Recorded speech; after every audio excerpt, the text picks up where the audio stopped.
The highlight of the President's SONA was nung sinabi na mahiya naman kayo, initiative errata for the boys SOP.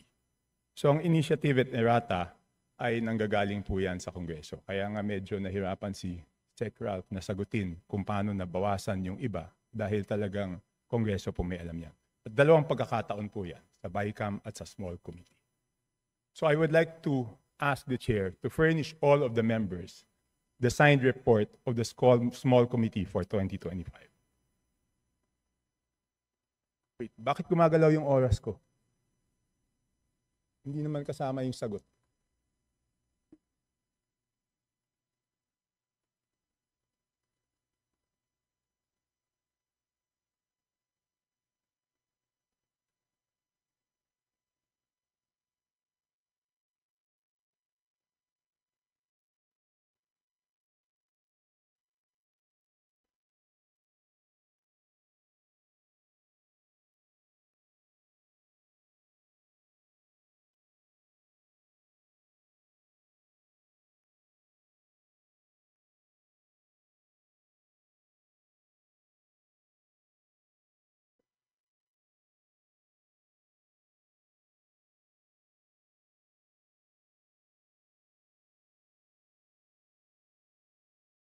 Thank you very much, Representative Chanco. The request will be put under consideration and we will let you know if it's possible to... No. Madam Chair, why should it be put under consideration? This is of public record. This is in accordance with our rules. That all committee reports must be given to all members. And that shouldn't be taken against my time because you're telling me that, teka, balik natin yung oras ko kasi sinasabi nila that will be taken into consideration. It should not be taken into consideration. Madam Chair, allow me to read this, no? Declaration of Principles and Policies. Section number 2 of our rules. Public office is a public trust. The House of Representatives and every member thereof are accountable to the people at all times. I will not read the ending portion. Number 3, efficient and effective access to and dissemination of appropriate and accurate information are imperative in lawmaking. So why should it be taken into consideration, Madam Chair?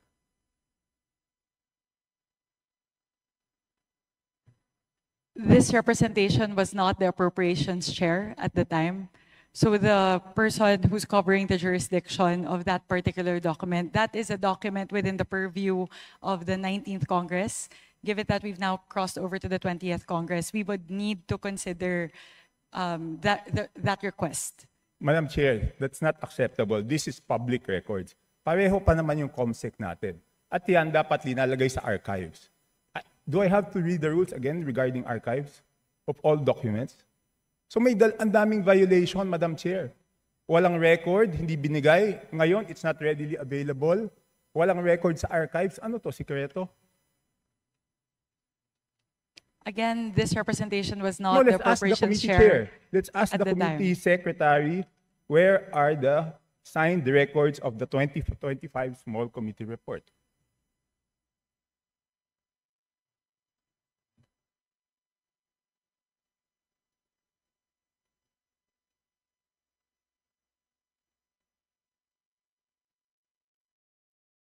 Madam Chair, simple lang to. Kung electronic copy, dapat lahat may electronic copy.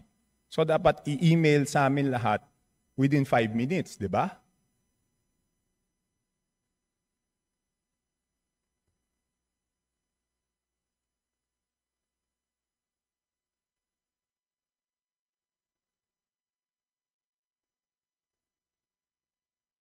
Meeting suspended.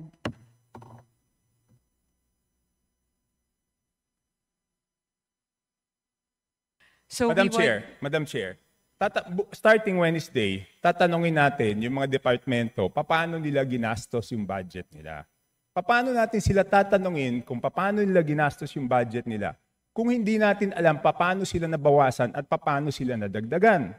We will be able to scrutinize the performance of the different agencies as well as the utilization of the different line items based on the 2025 performance. No. So this does not preclude us from doing that scrutiny. Meron ba o wala? We would Mer- have to look into the records. How May can- I ask exactly what you are asking for? The small committee report of the 2025 budget. Let us just ask the COMSEC kung meron o wala. Kung meron, why was it not filed sa archives based on our rules 15 days after? So meron ba o wala? Simple. Kung meron, bakit hindi na-file sa archives? Kung wala, I will let you proceed, Madam Chair. I will not hold this budget hostage. Gusto ko lang malaman, meron o wala? The HGAB itself, the output of the small committee is already embedded into the HGAB itself. So that's the report. That's the output of the small It's committee. not the report, Madam Chair. Based on our rules, each committee must come out with a report. No committee is exempted from coming out with a committee report.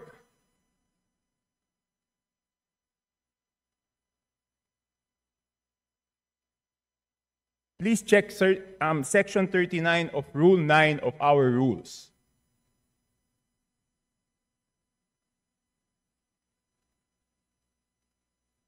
Kasi di ba kung meron, ang dali-dali naman, di ba kawala?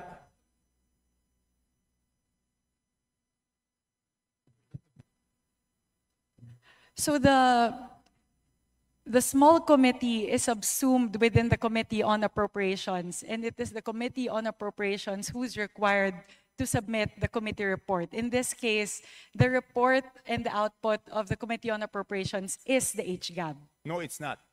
The HGAB is different from a committee report. Just like any other bill, the bill is different from the committee report. There must be a committee report included to the bill. It is not one and the same. At the point of after the committee hearings are done, the Committee on Appropriations comes out with a committee report, and then it moves to plenary, at which point we approve it and the small committee works. So now the output of the Committee on Appropriations, once that is elevated to the plenary, is the HGAB. No. So there's no other committee report that needs to be furnished by the Committee on Appropriations apart from the HGAB itself. It is not exempted from our rules, Madam Chair. Maliwanag, Section 39. Gusto niyo basahin niyo? Okay, I will ask the committee secretariat, how many meetings were held? There were 2 meetings. 2 meetings. Did you follow, nasaan yung minutes ng meetings?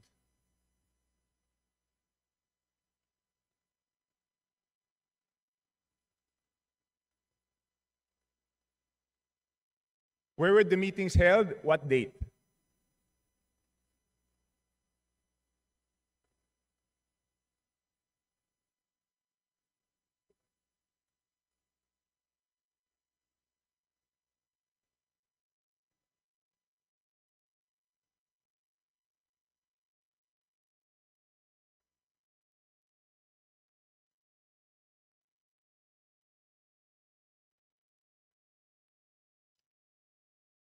Madam Chair, I can read Section 39 of our rules to make it clear that the committee report is different from the HGAB, but I don't want it to take up my time.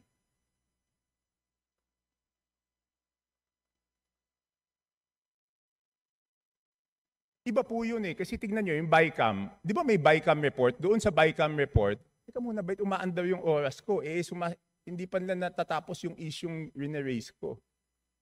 Doon sa BICAM report, nakasulat, okay, yung BICAM report, pinipintasan natin. Pero yung BICAM report, may nakasulat doon kung alin yung nabawasan, alin yung nadagdagan. Dito sa HGAB, wala tayong makita kung alin yung nabawasan, alin yung nadagdagan. With the indulgence of Representative Chanco, so the COMSEC is currently looking into the specific request as well as the level of detail that you are requesting. No, within 5 minutes, I need the committee report. If we may please move on to the other questions Yes, while but- they're working on Yes, this. I will. But if within 5 minutes wala yan, ibig sabihin wala yan, ngayon palang gagawa yan. Ang gusto natin na committee report is the same as the BICAM. Okay? The same as the BICAM. Nakasulat kung saan binawas, saan nadagdag. Okay, I will mention why it is very important. Okay, ito may dalawang distrito, no? At sino ang nag-introduce ng amendment? May dalawang distrito, hindi naman to kasalanan ng congressman doon sa distritong yon. Ang NEP nila is 2.530 billion. And then, pagdating sa GAA, naging 20.999 billion. Isa pa, 1.508583 billion sa NEP. Pagdating sa GAA, 20 billion 795. So, tapos ang pinasok lang sa BICAM dito is 5 billion and 4 billion each. So, ang napasok dun sa small committee is 13 billion, dun sa isa, yung isa 14 billion. So, sino yung nagpasok ng 13 billion na yun at saan tinanggal yun?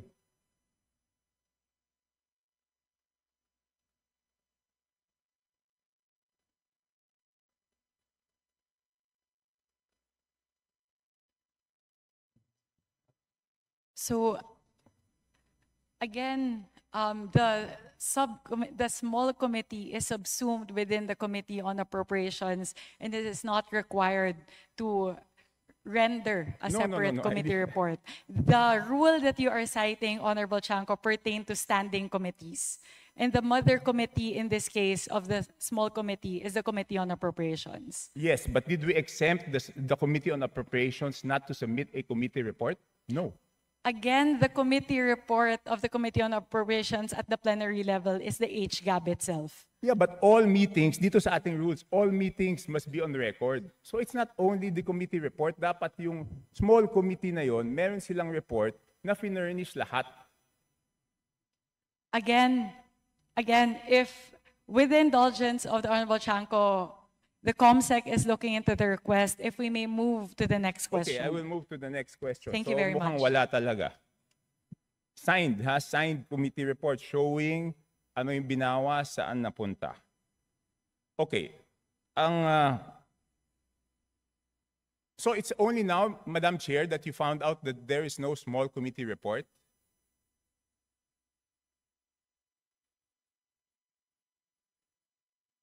Madam Chair, it's only today that you found out that there's no small committee report?